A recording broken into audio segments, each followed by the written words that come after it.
Hey, everybody. Hi. All right, you're gonna have to. It's that time of year. The light is changing, and it's really bright out right now. It's like 3 o'clock, I think. Yeah, it's just turned 3 o'clock.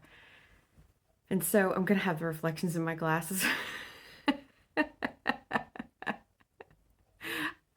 It's like it's either like dark or it's so bright. Anyway, you guys, I always have to open with something about the light or the weather. Anyway, hi, how are you?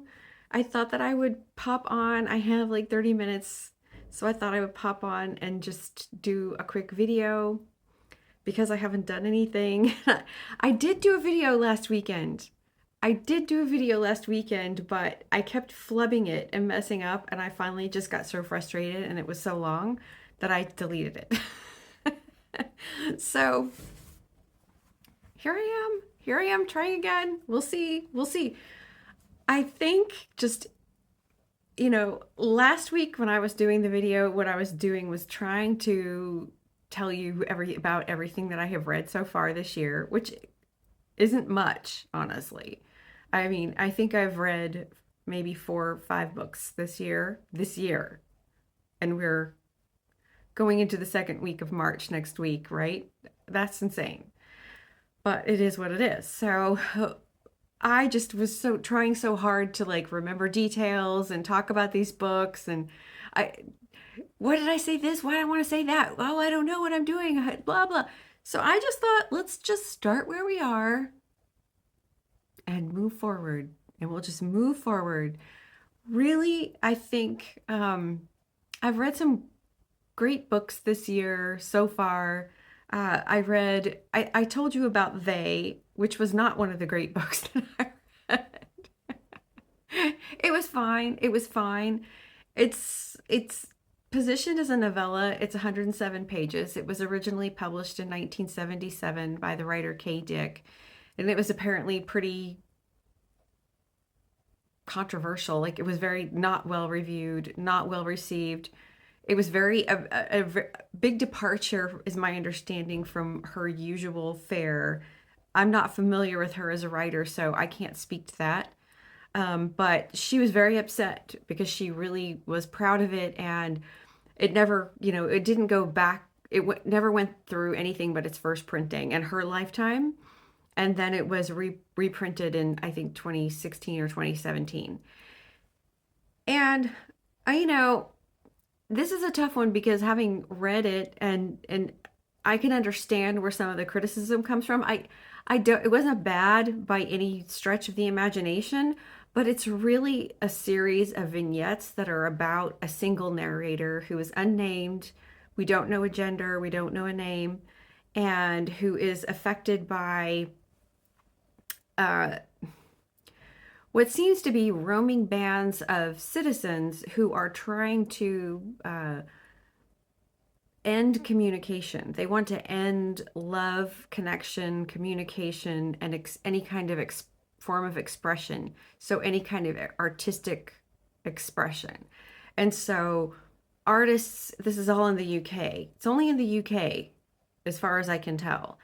And artists have sort of been pushed out into rural areas where they're allowed to practice their art to some degree, but they could be captured by some of these roaming bands and be cured um, of like any kind of connection or any kind of expression or anything. And this cure is, it turns out, well, I won't tell you what it is because I'm supposed to do the spoiler tag, but I'm not going to be the spoiler. I'm not going to be the spoiler. So it's quite dystopian, a little strange. Uh, And some of it's a bit, on the nose, I think, for the late 1970s, but there's some interesting premises there, and there are some it kind of prescient and frightening things that also feel like they could apply to today. But overall, it doesn't, there's no character development. You don't really know the main character.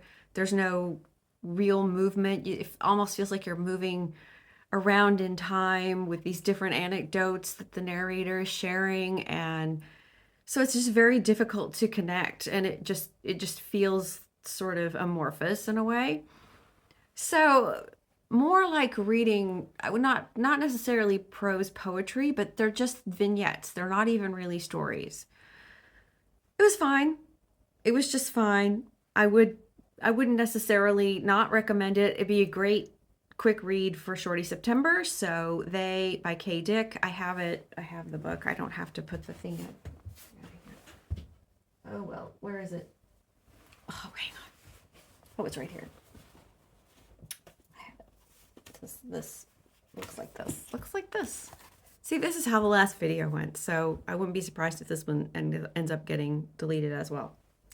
And then I had started in January. That's the only book I read in January. And then in January, I started reading Fayne for the Read Goods Challenge because it was Annuary again this year.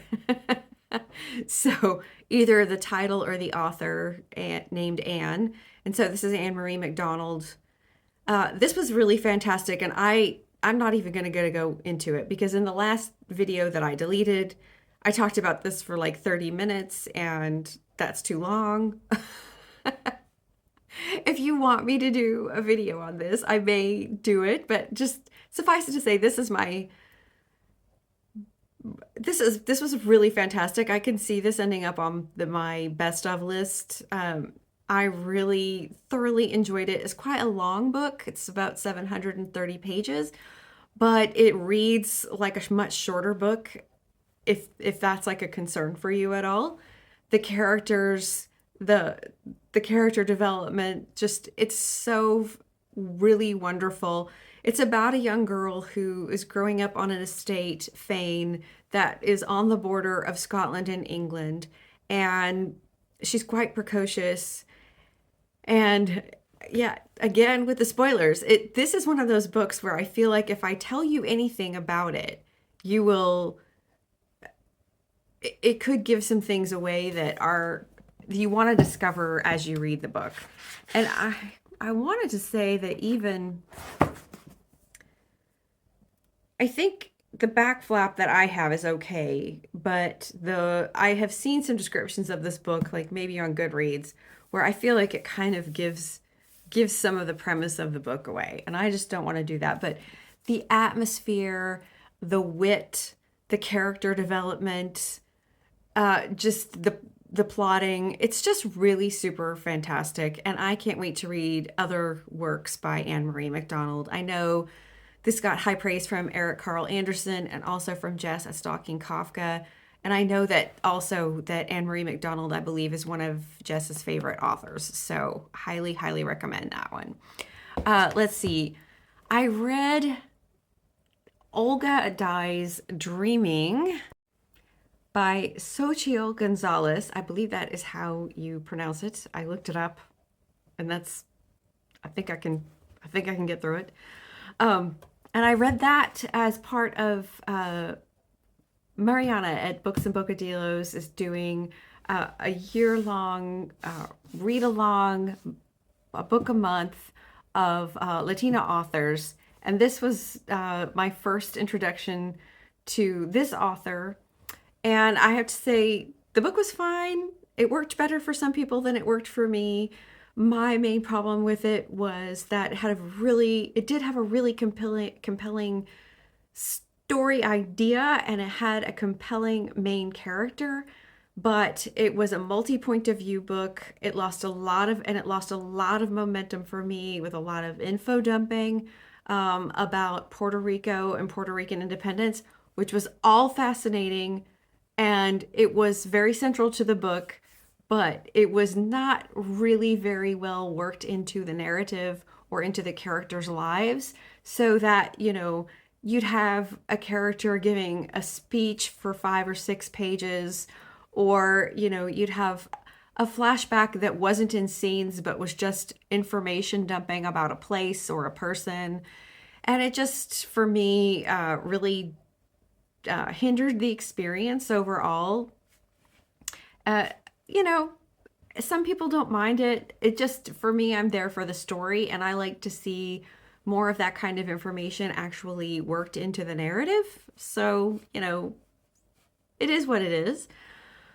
Then let's see, in February, I also read An American Marriage by Tayari Jones. I read that. It was a buddy read with Melinda at Web of Stories. We both really loved that book, thought that it was fantastic. Uh, that's the story of a married couple, a young Black married couple in Atlanta. Uh, they go to visit the husband's family, and they get caught up in a situation, or the husband gets, well, he just gets wrongly accused of a crime. They don't really get caught up in anything, a situation. He's just wrongly accused of a crime and then convicted and sent to prison. And they've only been married for about 18 months, and they're in their, I think, early 30s. And the book is mainly about what happens during their marriage in the 5 years that he is in prison. And it's so well done. And this was definitely a case where I was reading an article with Tyree Jones, um, or not an article, like the notes that come after at the end of the book. I had like a book club edition, even though it was on an e-reader. And it had a little essay by her about how she'd written this book. And part of that story I had actually heard a long time ago on the local NPR station in Atlanta, WABE. I'd heard her during an interview, which was one of the main ways that I became interested in the book, because it was right around the time it was published, and I think early 2018. And where was I going with that? Oh yeah, okay. Was talking about how she'd come up, how she'd had an idea to write a book about um, the incarceration of Black men in America. And she had done years of research, years of research. She had so much information, so much she was thinking about and that she wanted to convey. But when she sat down to write, a book, she had no story. She was like, I sat in front of my computer and nothing. I could not think of a story. I couldn't think of how to put this into a story or a narrative to fit it, that it would fit into. And so, years later, she was at Lenox Mall in Atlanta, and she overheard this couple having an argument. And in overhearing this couple arguing, and she sort of came across this idea or this thought, that maybe the man had been in prison and he was upset that the woman had not waited for him. And the woman had posed the question to the man, well, would you have waited for me? And this set off this idea of this couple in her mind. And so it was like, boom. She was able to use so much of the research that she had done before in the book. But the interesting thing is that what she said, when I finished the drafts of the book, when I finally finished the book, I realized that none of my research is actually in the book, except that in just who the characters are and the situations they go through. But there is nobody in the book who ever gives a speech about Black men being wrongly incarcerated, or the incarceration rates, or things that happen in prison, or when they get out of prison. There's nothing like that. So in a way, it's weird because it was the complete opposite of Olga Dies Dreaming. It was sort of like the perfect example of, to me, like how you have a story that has all of that research beneath it, but we're just getting the characters' lives versus here's a little bit of the character's life. Here's 10 pages of all the research I did. So I don't know. Yeah. So that just worked really, really well for me. Very compelling characters, strong characters, difficult, not entirely likable all the time, but relatable, and just a really close and personal look at a situation that unfortunately in the US occurs more frequently than it should. So that was a great book. Right now I am reading, where did I put it? I'm reading Show Don't Tell by Curtis Sittenfeld. If you've been here for a minute, you know that I'm a huge Curtis Sittenfeld fan.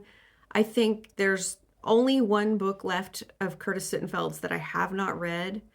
I want to say it's called, let's see if it says what her book's, Eligible. I have not read Eligible. That's the only book of hers that I have not read yet. And I'm a little over halfway through. This has some stories in it that I have read before, some that were in the New Yorker, some that were published as Kindle singles, and then some that I have not experienced before this. And I'm really thoroughly enjoying it. I love her writing. I love how she just manages to write characters who, yeah, I want to say they're so real, but that just sounds so lame.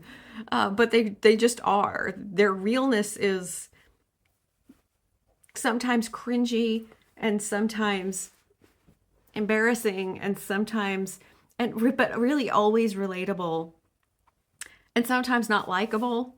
Also, I really appreciate her sort of depth in how people relate to each other, how people think about themselves and their lives when they're by themselves, and the kind of real thoughts that people have versus the kind of literary thoughts that sometimes, you know, you know what I mean? Like, I love literary fiction, but sometimes you just know that there's a character who's thinking of something that because the writer wants to write about it and wants to put these eloquent words on the page. Curtis Sinfeld, her characters, I mean, I'm not saying that doesn't ever happen, but her characters are thinking, really real things. Like, they're at a party and they're thinking about, do I have spinach in my teeth? And, oh, I wonder what's going on over there at that conversation. I don't know. I can't explain it. If you've read Curtis Sittenfeld, then you know this already. But this is fantastic. So just loving it. So excited. What else? I've got, the Ben Reads Good. Oh, the Read Good Challenge. The Read Good Challenge. So I have been listening to Nothing to See Here by Kevin Wilson for the February, which is called Flamuary, and that was a book with a flame on the cover, and I'll pop the picture here of the cover of this book. And I am absolutely loving listening to this on audiobook. It has been fantastic. Go for a walk, put my earbuds in, and this has been a great experience. I have really been lucking out with the audiobooks in the last year when I never could really get into them before. So I'm not sure what's going on there. This is a book about two friends. They meet in high school and they sort of go their separate ways until one of the friends, who is married to a very wealthy man who is involved in politics in the state of Tennessee and possibly wants to get involved in national politics. The friend is the wife. The wife calls upon her friend to come and help her take care of her husband's children from a previous marriage. And the deal is that the children catch on fire. So that sounds like a completely nutty premise, and I wasn't really sure what to expect going into it. I wasn't sure what was that gonna be like, if it was gonna be just really, really wacky, like kind of in a George Saunders way, or if it was gonna be sort of sweetly wacky and like an Amy Bender way, or if it was what Wilson was gonna do with it. And I just have to say that this story is so well done. Lillian is our first person narrator, and so she's talking about the experience of going to take care of these kids. And the book is so witty and quite grounded, actually, given its premise. And I am also really enjoying the narrator, the and I can't remember. I think it's Maria. I want to say Maria Ireland, or I'll have to put the name up. The person who's narrating the book is doing such the narrating, reading. Who's reading the book? Yeah, not the narrator, the reader, the person who's reading the book, who's reading the audiobook. Has done a really fantastic job. The only quibble I have is that she does a really good Southern accent. She's got great pacing, great timing, because there's a lot of laugh out loud moments in this book.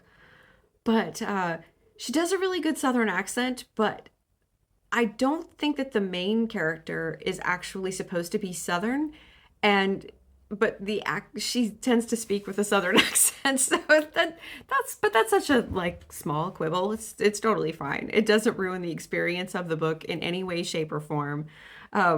So really enjoying that. And for March, I read Sara Gran's Little Mysteries. The March challenge for this challenge, for the Read Good challenge, was a book title with 15 letters.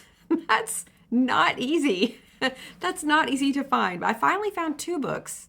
And so Little Mysteries by Sara Gran, that has a like a little subtitle that I can't remember. It's like 9 stories, or 9 stories and puzzles for something, something, something. I'll put the picture up. I love Sara Gran. I have read all of her books. She is so fantastic. She should be much more well known than she is. I really first found her by reading her Claire DeWitt series. Right now it's still just a trilogy of mysteries. Claire DeWitt is the greatest detective in the world. She's kind of a mess, really in a wonderful way.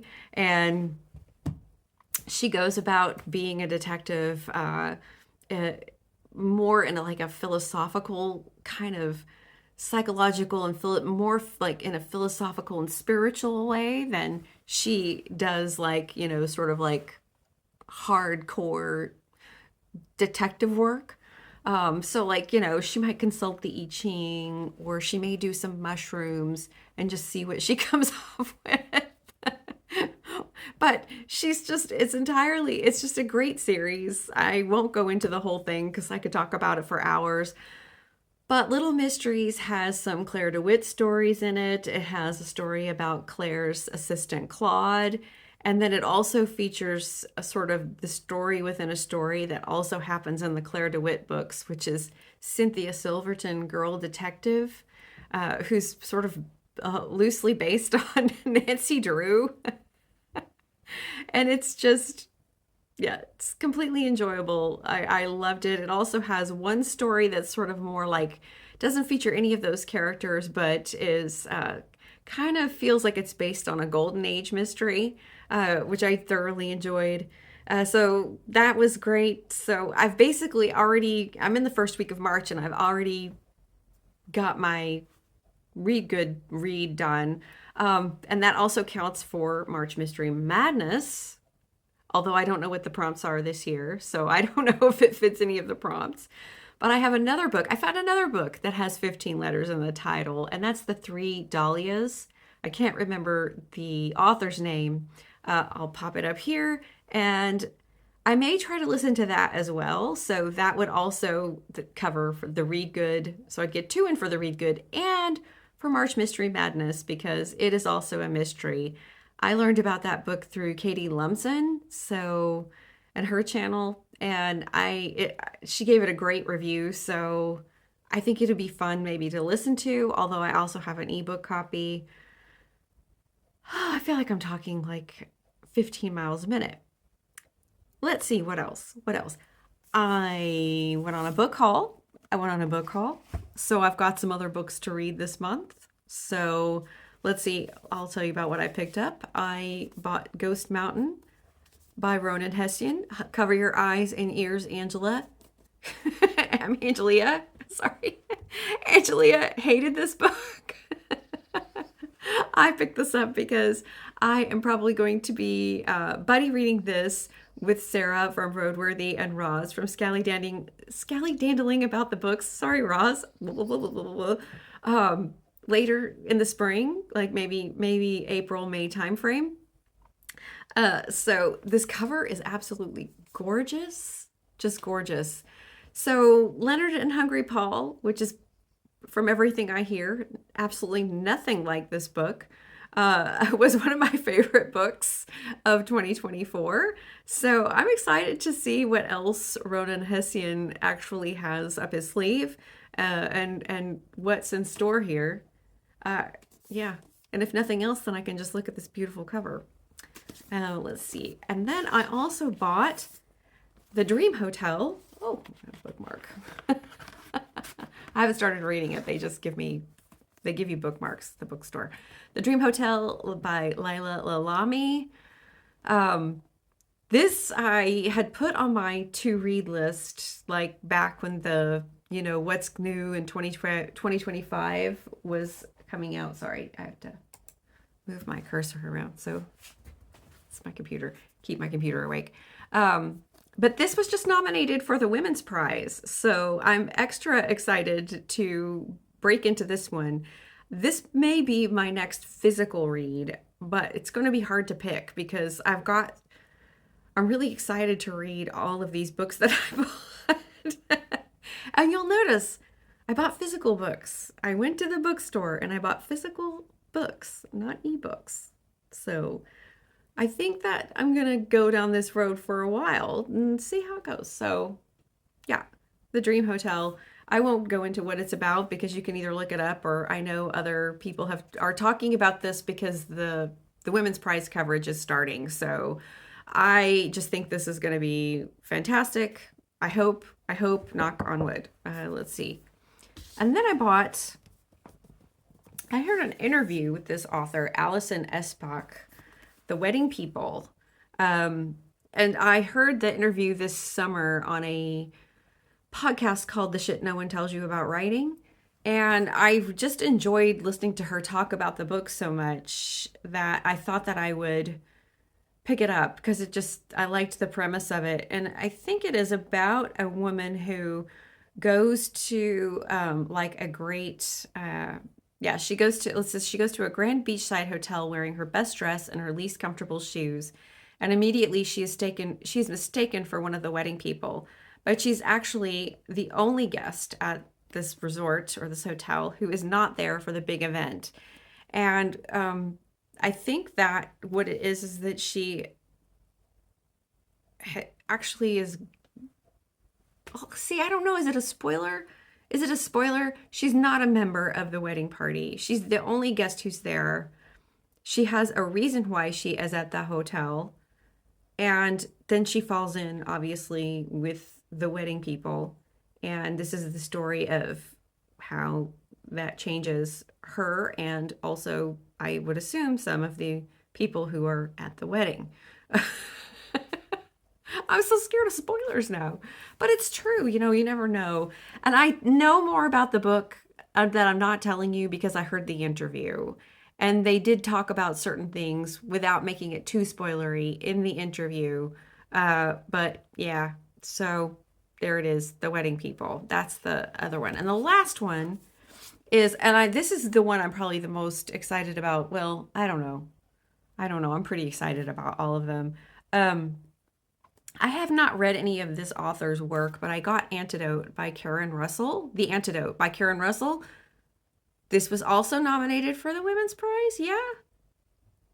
Was it? Yeah, I think it was, wasn't it?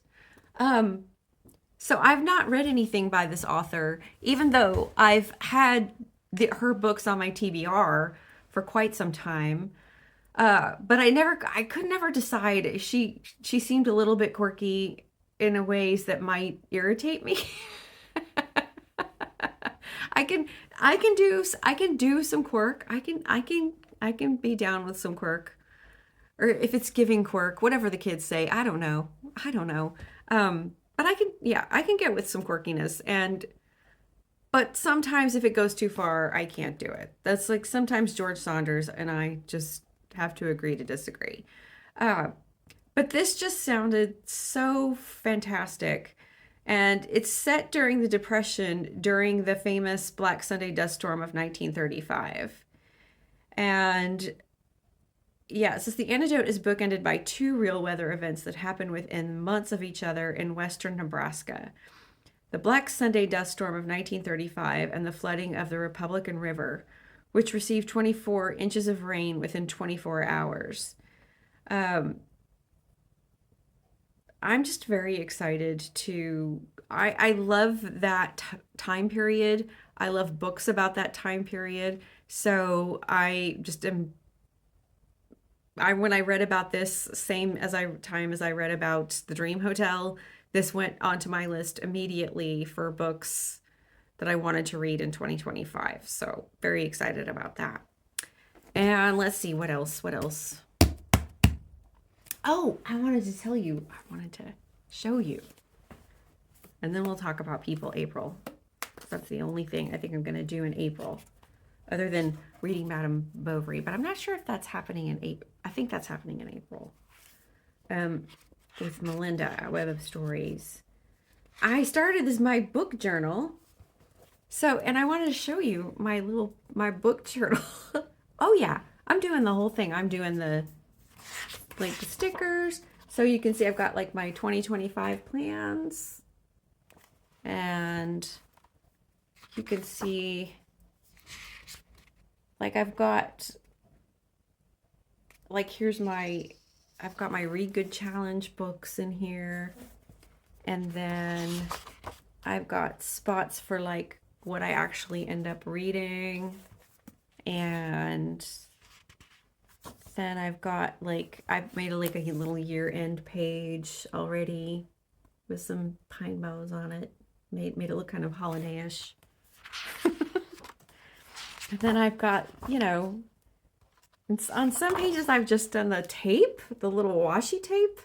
That stuff is so much fun. And so it's pretty, I have to say, the funny thing is that the doing the decoration of the pages is one of those things where and so I've just got these really beautiful stickers. And decorating the pages has actually kept me interested in doing the journal. It's sort of like, oh, I've got to do the journal, and oh, I've got to decorate my pages. It's really silly, but it's really fun and it's quite relaxing. So I really am enjoying that. And it's in this beautiful journal that my husband got me for Christmas, probably like 4 or 5 years ago. And it was, it's just been stacked because it's one of those journals that it's not like just the regular, cardboard cover kind of colored cover. It's just too pretty. And so I thought, well, what a perfect thing to also decorate. And, I'm pretty happy about that. So, all right, that's my book journal. People April. Yeah, March. I may pick up one of these other books. Maybe I'll get another mystery going for March Mystery Madness because I'm feeling the mysteries. Oh, wait, no, I am reading one other book. I am reading I'm reading Moon Palace by Paul Auster. This was loaned to me by somebody in my writers group.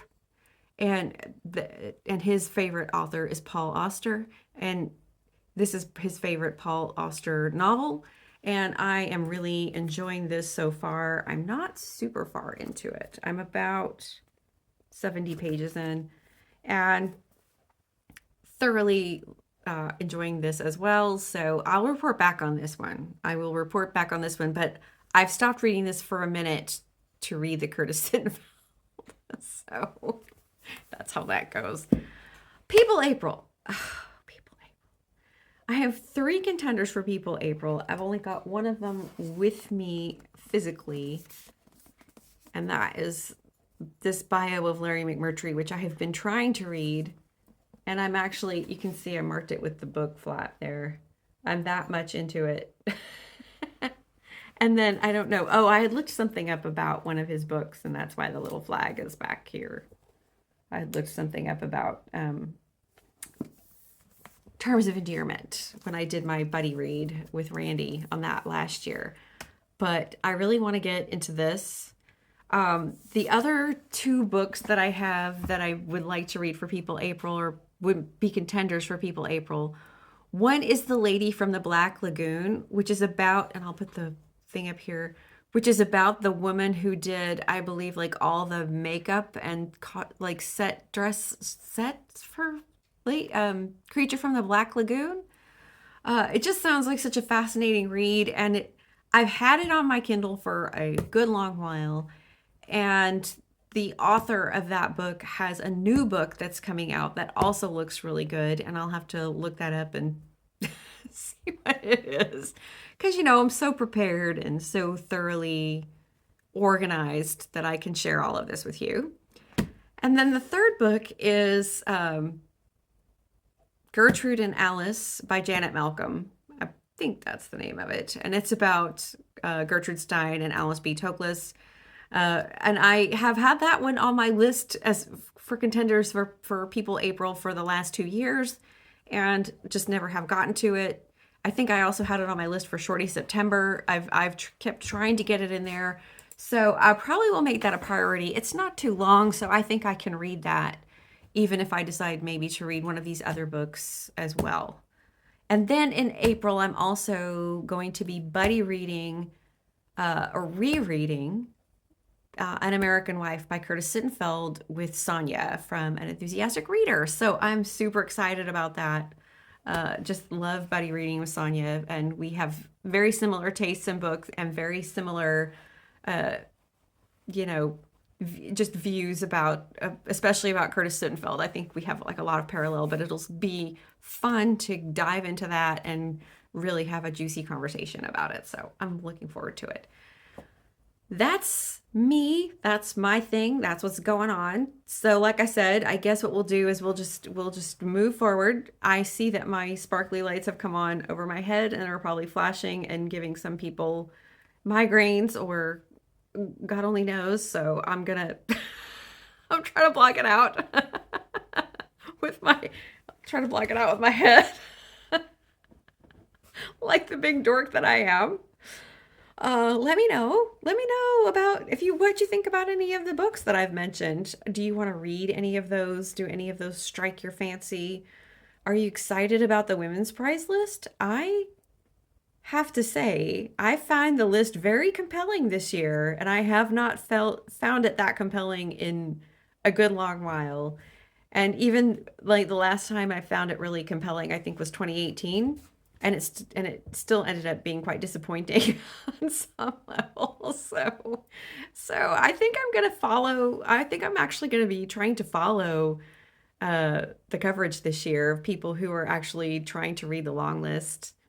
I think that'll be kind of fun. Even though it's a big prize, yeah. But there's a lot of good books on there. There's some interesting contenders, and some were left off.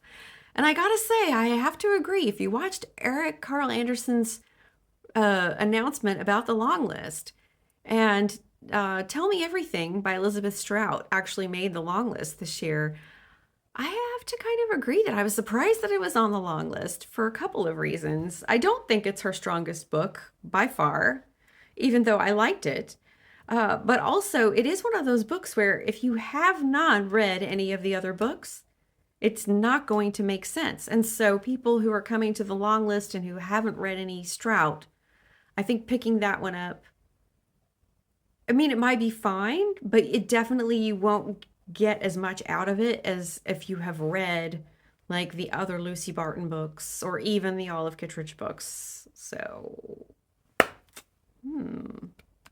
I don't know. So it's sort of like, did they feel, she has such stature. Does she have to be on the list? I don't know. Tell me what you think. Tell me what's going on with you, what you have going on in March.